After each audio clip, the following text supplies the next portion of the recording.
Mr. Vice President, a lot of voters supported the president and you because they liked the fact that he was explicit that the U.S. is going to stop being the world's policeman. But now it hasn't even been 100 days, and we have seen military strikes in Syria and Afghanistan. You talking pretty tough vis-a-vis North Korea, maybe holding out the possibility of military strikes with or without China's help. What do you say to voters back home who say, wait a minute, this is not what I signed up for? I say to voters that President Trump is a man of his word, and he's the kind of strong leader that is going to pursue the vital national interests of the United States of America, and has demonstrated an ability and willingness to use force where necessary. The president's decision to launch cruise missiles into Syria, to the very air base that launched that horrific chemical attack against men, women, and little children, was the right decision. The American people know it, and it's been heralded across the world community. Now, there are some that would like to see a greater American involvement in the Syrian conflict, but the president's made it clear.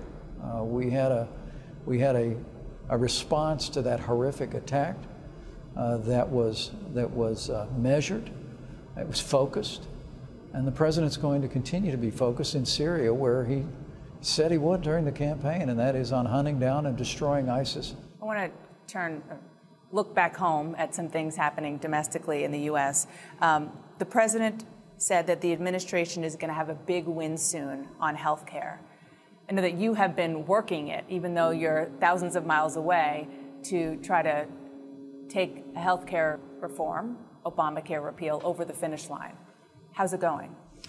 Well, President Trump made it clear that the first priority of this Congress should be to repeal and replace Obamacare. And while it was clear that a little more than a month ago Congress wasn't quite ready to do it, we've never relented in our commitment to keep that promise to the American people. Look, Obamacare has failed. We were told that people could keep their doctor if they wanted to. We were told that the cost of health insurance would go down, and we've seen every promise of Obamacare broken. And so are you going to keep your promise to repeal it? Is determined to complete that promise, and I'm very confident that in the days ahead we're going to see the Congress come together, and we're going to take that important first step to repeal and replace Obamacare with the kind of health care reform that President Trump has envisioned. So getting the votes is imminent? I think we'll see, but I will tell you, we're very encouraged at the discussions that are taking place among members of Congress, and the president remains personally and directly engaged in these discussions. But make no mistake about it, this administration's in the promise-keeping business, and we're going to continue to work with this Congress until we keep the promise of repealing Obamacare and replacing it with the kind of health care system the American people deserve. Yesterday was tax day. Are you going to buck the example of your boss and release your own taxes? Well, during the course of the campaign, we released our taxes. And you'll continue to do that as Vice President? As I told you, it was a pretty short read. We're a family of pretty modest income. I expect we'll continue that tradition, and the President will make his own decision about how to handle that issue. But the really good news on taxes is that as we move forward in this Congress, President Trump is committed to reducing taxes across the board for working families, small businesses, and family farms. We are almost at the 100-day mark, 100 days, very soon, of the Trump administration. Obviously, you've got some big accomplishments. Neil Gorsuch is on the Supreme Court, rolling back some Obama regulations.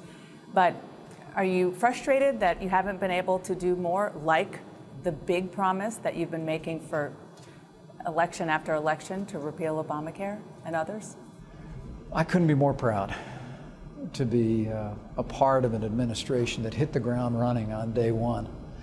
And as we approach that 100-day mark, I think the American people are going to be able to look back and see in the presidency of Donald Trump a determination to put into practice all the things that he campaigned on. I mean, rolling back an avalanche of regulations that have been not only waging war on American energy, but really on American jobs.